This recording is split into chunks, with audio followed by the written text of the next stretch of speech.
Hello friends.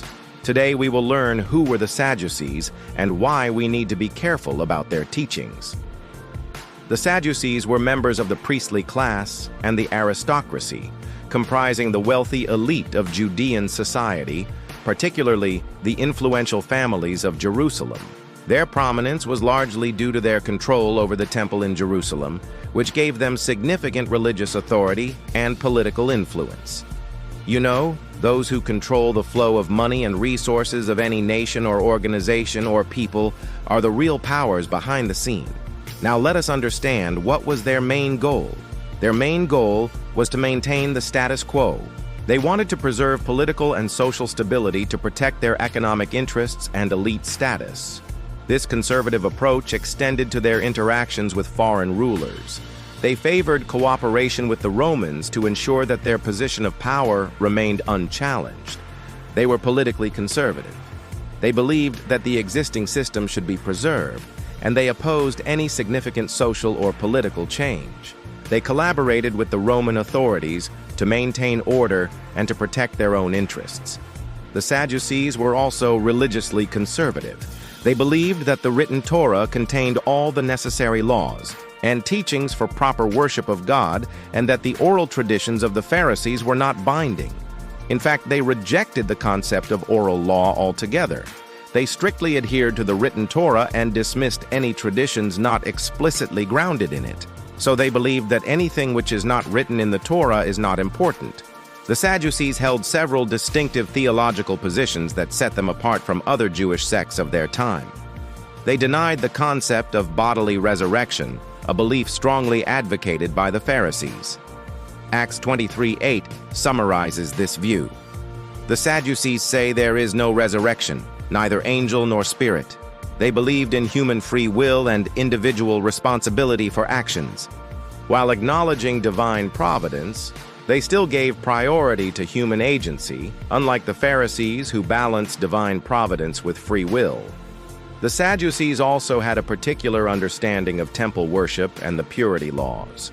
As priests, they were deeply involved in the temple's sacrificial system and rituals. They considered the temple in Jerusalem to be the central focus of Jewish worship and saw themselves as its custodians, responsible for maintaining the purity of its worship and preserving its traditions. So in short, the Sadducees were a group of people who cared more about their status and power than God and the truth. They were the religious leaders of the Jews during the time of Jesus, and they rejected many of Jesus' teachings because they threatened the Sadducees' authority and way of life. Jesus often criticized the Sadducees for their hypocrisy, greed, and their failure to understand the true nature of God and His kingdom. Sadly, the spirit of the Sadducees still lives on today in the hearts of many religious leaders and people who put their own interests above the teachings of God. These are the people who claim to follow God, but whose real motivation is to gain power and status for themselves. They have no interest or care about your life or you getting closer to God. Their priority was neither God nor you.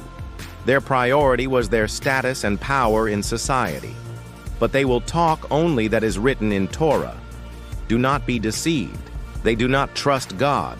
They trust power and status that the world offers. This spirit of Sadducees affects people in a way that they care and concentrate only about their status rather than the truth or the true living God who gives the real status and power which the world cannot offer. As they speak human free will and taking responsibility for their action. People may tend to think that this spirit is good, but truth is, it is not, and it is not from God. If we care about our status or in attaining power in the world more than God, then it means that sadly we are affected by this spirit of Sadducees knowingly or unknowingly. If you find yourself to be in such place, or if you realize that you are affected by this spirit, right now this truth has set you free. Rebuke this spirit in Jesus' name, and consciously take effort not to take any guidance, advice, or teachings from people who dragged you into this self-centered life. Live a God-pleasing life. Remember, love God and love others as you love yourself. I hope you got a better clarity about Sadducees through this video. Thanks for watching. For more such videos, please subscribe to our channel.